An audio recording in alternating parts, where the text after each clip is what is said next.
Whether through fiction or real-world history, the 1960s were a pivotal decade for both America and the world at large. The years of industry and innovation that followed World War II had given birth to an age of boundless optimism and prosperity, spearheaded by a space race between the United States and the Soviet Union that kicked off a major boom in sci-fi storytelling. Meanwhile, a countercultural revolution had begun in America, as attitudes towards morality, gender, sexuality, civil rights, and creativity started to break away from a more conservative establishment. This collision between amazing fantasies and an evolving reality would be a key factor in the beginnings of the Marvel Age of comics, as major publishers pivoted away from pulpier tales of crime, war, and horror, and into the newly revitalized superhero genre. And fittingly, the newly rebranded Marvel Comics was at the forefront of this new age, using titles like the Fantastic Four, Amazing Spider-Man, Incredible Hulk, and the X-Men to showcase heroes that reflected different aspects of the 60s, from youth culture to atomic anxiety to the thrilling exploration of the space age. And this same blend of the aspirational and the real would eventually give rise to a figure that showed the murkier parts of 60s America, for better and for worse. Debuting in 1962's Tales of Suspense number 39, the invincible Iron Man has built a staggering legacy over the decades, growing into one of Marvel's premier heroes and spearheading the first of its multi-billion-dollar film franchises. So, you'd be forgiven for not knowing that the first decade of the character's history was fraught with controversies and behind-the-scenes challenges, with his status as a wartime symbol shifting wildly to keep pace with public attitudes. And yet, these many controversies, the realities they embodied, and the larger reactions they created are what shaped the character into the icon he is today, showing the terrible realities of what we were and the hopeful vision of what we could, and still can, become. This is the story of Iron Man through the 60s, and his evolution from a wartime weapon to a futurist superhero.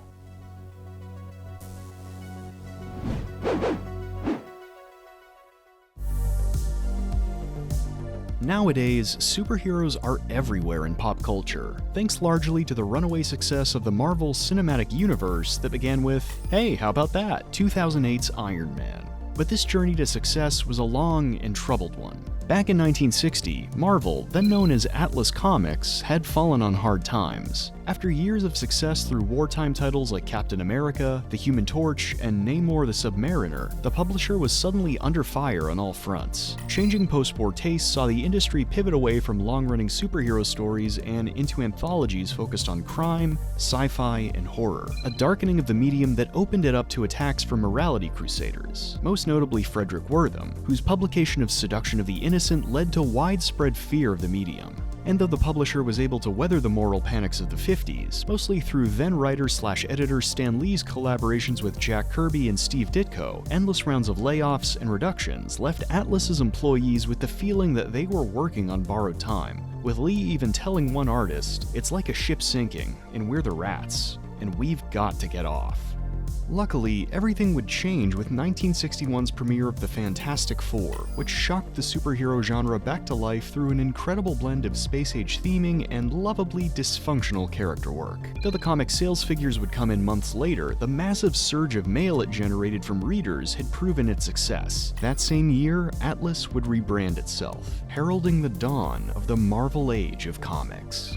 Eager to capitalize on the success of Fantastic Four, Marvel quickly began repurposing its old anthologies as springboards to launch new superheroes. The long-running teenage romances was quickly cancelled to make way for The Incredible Hulk, a Jekyll and Hyde monster story infused with atomic age storytelling.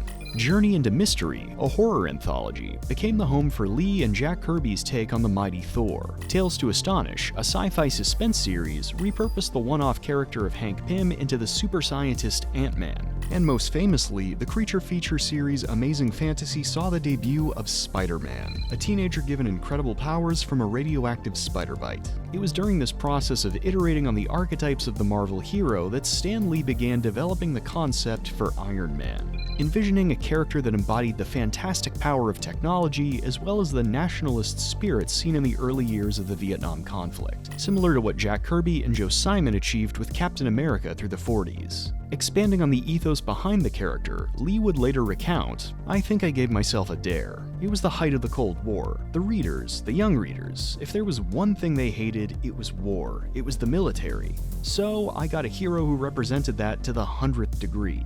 He was a weapons manufacturer. He was rich. He was an industrialist. I thought it would be fun to take the kind of character that nobody would like, none of our readers would like, and shove him down their throats and make them like him."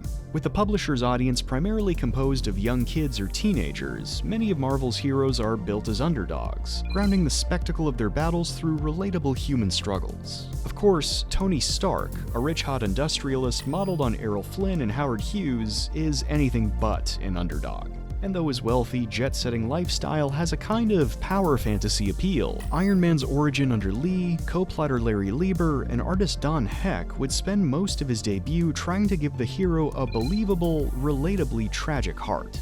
Set in the then-present day of 1962, the issue immediately throws readers into a broader take on the Vietnam War, establishing the heroic scientist Tony Stark, who's showing the American military the power of, transistors? And the villainous Wang Chu, a communist warlord who's seized control of a region in South Vietnam.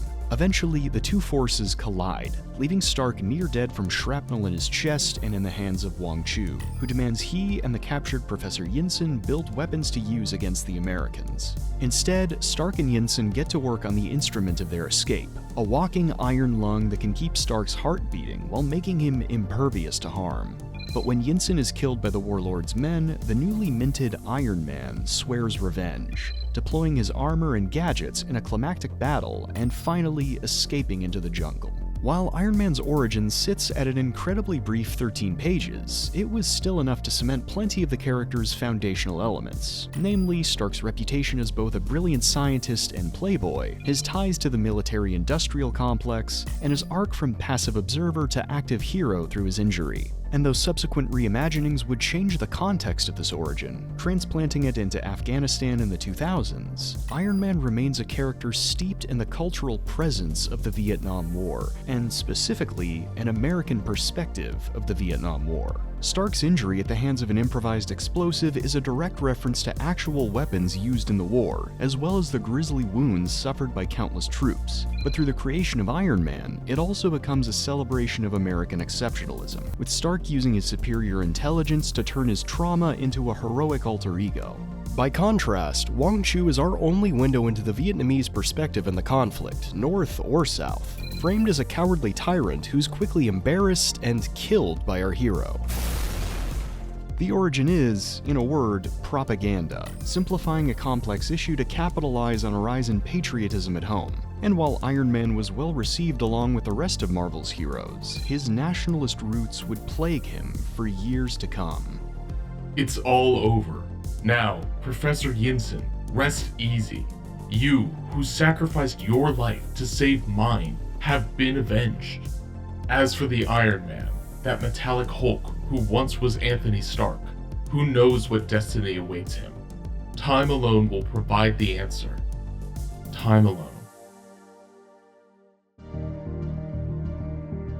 With the character fully established in issue number 39, Iron Man would become the main feature for Tales of Suspense through its eventual rebranding in 1968, with Stan Lee and a growing host of collaborators using each issue to further define the character's personality, alter ego, and larger corner of the ever-growing Marvel Universe. But this wasn't exactly a smooth and seamless process. While the book had countless artists across its first decade, as Marvel balanced its team against the workload brought on by their massive popularity, the majority of Iron Man's early adventures were penned by Lee, who spent his run building on the themes, style, and subtext he had introduced with Don Heck while trying to cram in elements from more successful titles. Stark's return to America also gave an opportunity to flesh out a supporting cast, with the goal of giving some much-needed nuance and definition to the character. And yet, despite Stark's role as a well-loved CEO, there's actually very little we see of the company or the people behind it, with Stark usually shown demonstrating all of his inventions himself. But I'm sure Stan wouldn't intentionally minimize the contributions of employees in a company, right?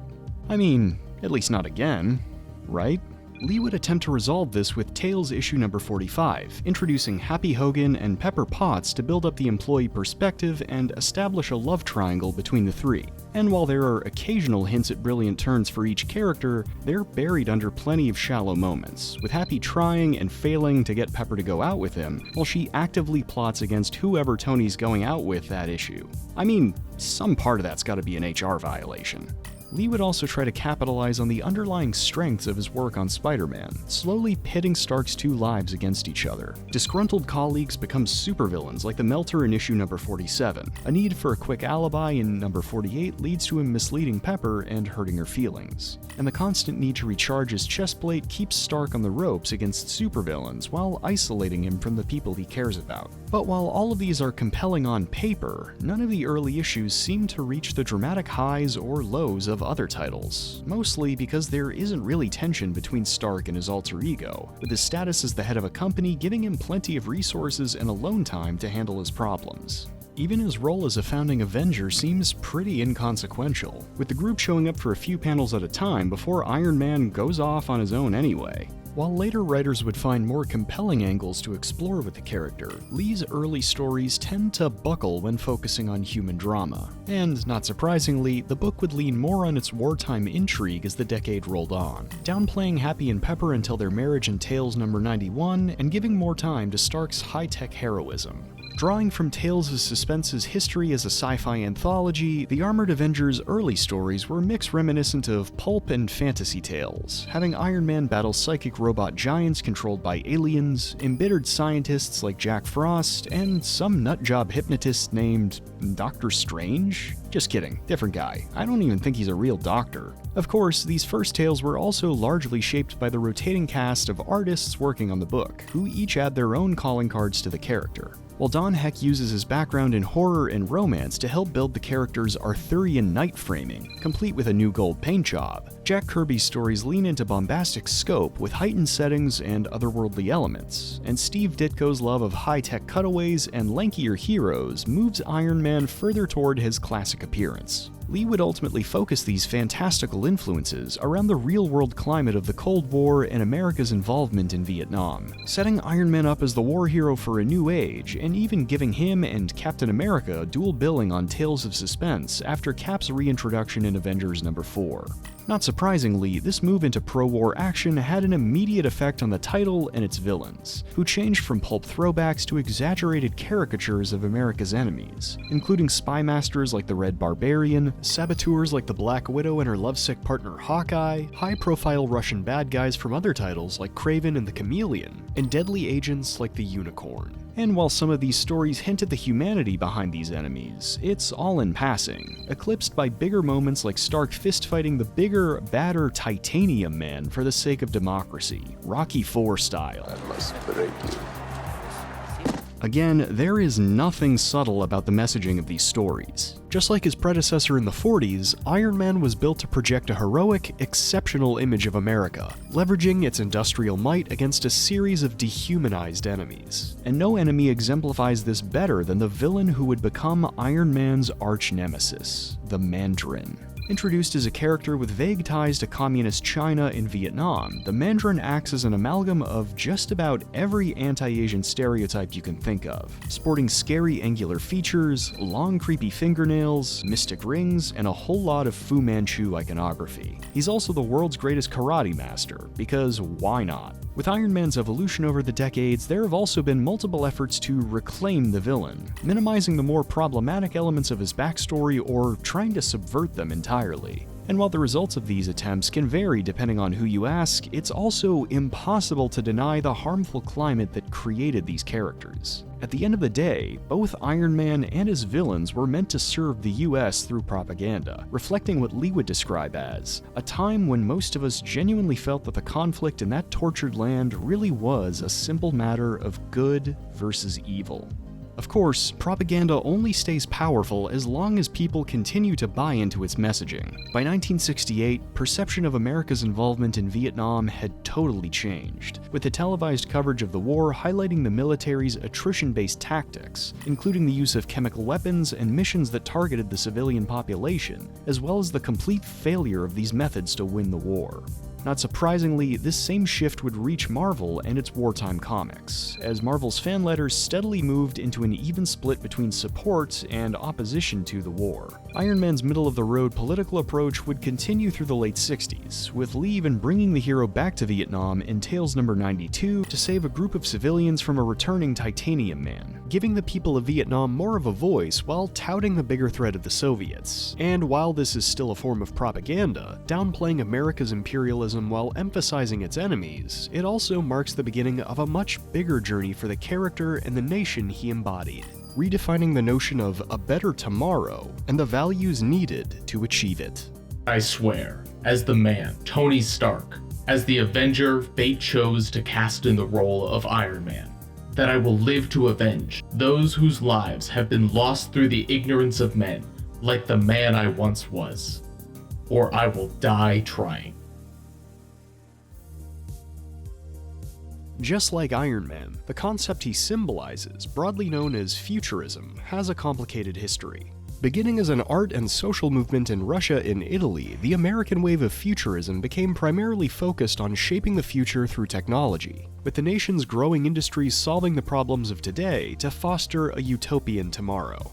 The thing is, futurism isn't an objective concept, but a subjective one, shaped by the same cultural values that propaganda can influence through its acceptance or its rejection. With the wartime fervor of Vietnam dying out, the late 60s became another period of reinvention for Iron Man. The first of these notable changes was the comic's visual style, with Gene Colan becoming the regular artist with issue 95 of Tales in 1967. Working alongside inker Frank Giacoa, Colan's Iron Man is much more visually dramatic, full of statuesque poses, realistically expressive faces, and incredible uses of light, shadow, and motion from panel to panel. It's a near-perfect pairing with Lee's newer, politically adjacent status quo, which paired Stark up with S.H.I.E.L.D. liaison Jasper Sitwell and used the extreme patriotism of the Junior G-Man to move Stark into a more skeptical, less conservative position. In addition to his supporting cast, Iron Man's rogues also underwent another change, swapping many of the wartime caricatures for pulp sci-fi throwbacks like the Grey Gargoyle, the Fantastic Four's Mole Man, Happy Hogan's mutant alter ego the Freak, and high-tech organizations like the Magia and AIM.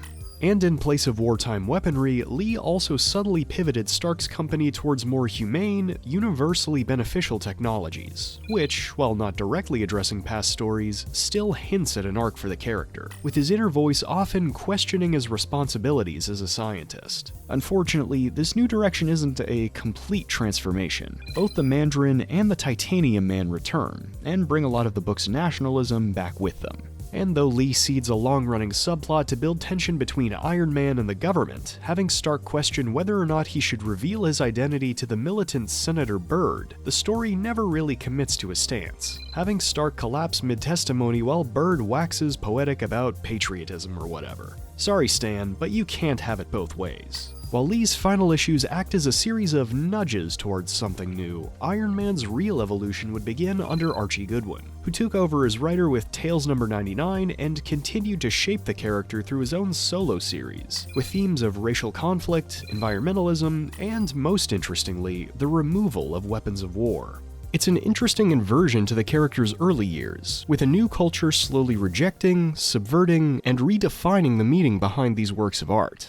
I guess you could call this empathic futurism. And instead of fading into subtext, this journey has only grown stronger across the character's history. Whether it's seen through Michelini's grounded man versus government stories, O'Neill's portrait of addiction and rebirth, Busiek's global philanthropist relaunch, the Knopf's interrogations of the War on Terror, Fraction's musings on humanity and post-humanity, Cantwell's dive into ego and vulnerability, or many, many more. Though much of the context around the hero has changed to keep him relevant, the subtext of these early years remains integral to the character, channeling our disillusionment of the present while keeping our hope for the future alive, even as it continues to evolve beyond our imagination.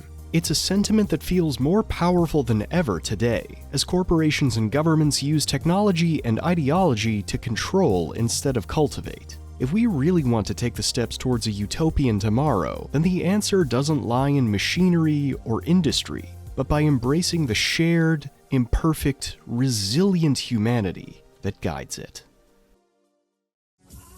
Thanks for checking out today's video. As many of you know, Iron Man was, is, and continues to be one of my favorite comic book characters. I absolutely love his long-running arc as a hero, and for a long time now, I've wanted to go back and cover the moment when that came into being. And I wasn't disappointed. While I think Iron Man's early years are sort of seen as an uncomfortable period of his history, which I absolutely understand and agree with, I think it's also really interesting and rewarding to see the exact moment when what he represents starts to change towards something positive and helpful. Do you have any favorite eras or stories for Iron Man? If so, I'd love to hear about them in the comments. If you like this video, please feel free to like, comment, share, and subscribe. Every little bit helps the channel out a lot. I'd also like to give a special thanks to Carol Ann Brenneman, The Comics Cave, and my patrons, who are helping me to grow this channel and continue doing what I love, and hopefully what you love too. Until next time, stay safe, stay healthy, and as always, stay resilient.